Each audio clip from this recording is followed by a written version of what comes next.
It's a particular pleasure. United States Secretary of State Antony Blinken welcomed Poland's Foreign Minister Radosław Sikorski yesterday to Washington, noting the significant strengthening of NATO with Sweden's admission following Hungary's approval.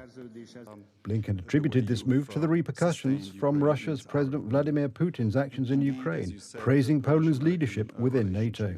But from day one, it has been Poland, its leadership, its solidarity with Ukraine, its work within our NATO alliance that has made and continues to make a profound difference. And so, Radek, I know we'll have occasion to talk about that as well, but we couldn't be more grateful, both, again, not just for the solidarity, but the leadership that Poland has shown when it comes to this aggression against so many of our interests and so many of our values. Sikorski expressed gratitude for United States support, emphasizing the urgency of preventing further Russian aggression and Poland's commitment to NATO's objectives. Thank you for your kind words, and thank you above all for what the United States has already done for Ukraine and therefore the security of Europe. Sikorski also pushed what seemed to be Poland's main agenda for the moment, to encourage other alliance members to increase their commitments. We are now, I believe, in proportion to GDP, the biggest spender on defense in the North Atlantic Treaty Organization. And so we're trying to give a good example. But times are dramatic, and therefore this moment is sublime, because we are coming up to a fork in the road. And depending on where we go, history will be different. So I'm really looking forward to talking to you. Thank you. Thank you. Sweden's final hurdle to joining NATO was swept away on Monday after holdout Hungary's ratification, ending 200 years during which Stockholm's military self-reliance helped it build a global brand as a neutral peacemaker and human rights champion. Russia's invasion of Ukraine in February 2022 left Swedes with a pivotal choice: join NATO or run the risk of standing alone against an increasingly aggressive near neighbour.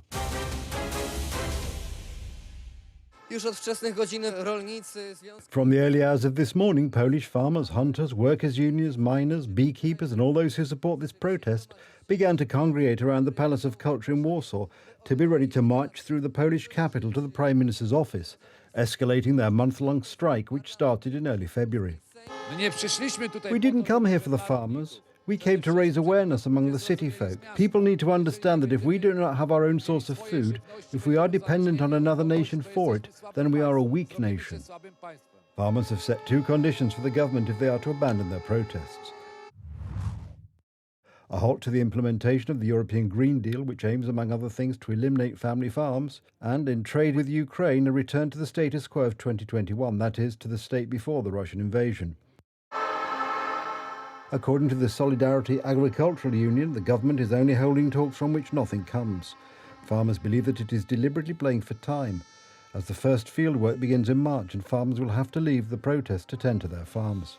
Adding fuel to the fire is the Prime Minister's decision to declare border crossings with Ukraine as critical infrastructure, which could result in the forcible dispersal of protests. It's about finding a solution as soon as possible so these protests may end. Farmers don't want to be out on the streets for months on end. We want to return to a situation in which farming can be profitable in this country. The protests have been going on continuously since the 9th of February on roads, transport hubs, railway tracks, at port entrances and at border crossings with Ukraine. The NSZZ Solidarity, hunters, beekeepers have recently joined the protest. Miners also came to Warsaw. We can't allow this. For the consecutive liquidation of everything from farming to cars to our freedom, next they'll take our homes. I don't know what the plan is, but looking at how the rest of the world is developing, there's nothing to wait for. We need to be here. For the time being, we've been flooded with Ukrainian honey, but there are rules on the table that will destroy our industry.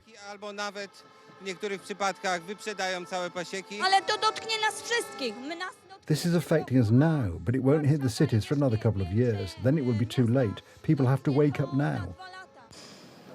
Parliament Speaker Szymon Hołownia met delegates of protesting farmers. The talks ended in failure. In turn, talks at the Prime Minister's office were broken off by the farmers. We're not retreating. We have no intention to do so. As I say, we came here to fight for farmers and consumers so that Polish food comes to Polish tables and that this food is always good and healthy. Consumers, please realise that we are the only guarantee that you will have access to quality and healthy food. Minister Kołodziejczak has sold out now. He is only a legend now. We stood behind him, but now he's gone in another direction. Among the assumptions of the Green Deal is a requirement to keep fallow 4% of the land and flood 400,000 hectares. This will radically reduce the area under cultivation, and as a result, there will be simply less food. The European Commission's plans also call for a radical reduction in the use of pesticides. Za chwilę do tego mogą dojść kolejne grupy. In a while, other social groups may join this. We are already hearing about other branches that will be affected by climate neutrality, this energy transition. And I think that in the perspective of the next few years, we will see more of such protests on the streets of European cities. Protests are underway across the country as part of the 30-day general strike. The next such large protest in Warsaw is scheduled for next week during the sitting of the Sejm. Łukasz Smuda, TV Republica. The European Parliament has approved an EU flagship law to restore nature on Tuesday, salvaging at least part of its plans to protect the environment after farmers' protests ignited a backlash. The vote took place after weeks of farmers' protests across Europe, including a violent demonstration on Monday outside the European Union's headquarters in Brussels. Among the protesters' complaints are European Union green policies, which they say impose excessive bureaucracy on farmers. EU lawmakers adopted the law with 329 votes in favour, 275 against, and 24 abstentions. It passed despite the European People's Party, the largest lawmaker group in the European Union Parliament, deciding at the last minute to oppose a law which they said would subject farmers to more red tape. The nature policy is set to be one of the European Union's biggest pieces of environmental legislation, requiring countries to introduce measures restoring nature on a fifth of their land and sea by 2030. It aims to reverse the decline of Europe's natural habitats, 81% of which is classed as being in poor health, and includes specific targets, for example, to restore peatlands so they can absorb CO2 emissions and help curb climate change. The policy now needs final approval from EU countries before it enters into force. Veteran Russian rights activist Oleg Orlov was sentenced to 2.5 years in prison on Tuesday for discrediting the armed forces by protesting against the war in Ukraine and accusing President Vladimir Putin of leading a descent into fascism. Orlov, a leader of the rights group Memorial, that won a share of the Nobel Peace Prize in 2022, was charged after taking part in anti-war demonstrations and writing an article entitled, "They wanted fascism, they got it." The verdict showed that my article was accurate and true, Orlov, 70, said as he was led away in handcuffs after being sentenced. He was applauded by supporters in the Moscow courtroom, including representatives from Western embassies. Мы живем в 21 веке. We live in the 21st century. Those guys are going backwards to the 20th, 17th and even 16th. Unfortunately, they are dragging our country with them, but we will win anyway.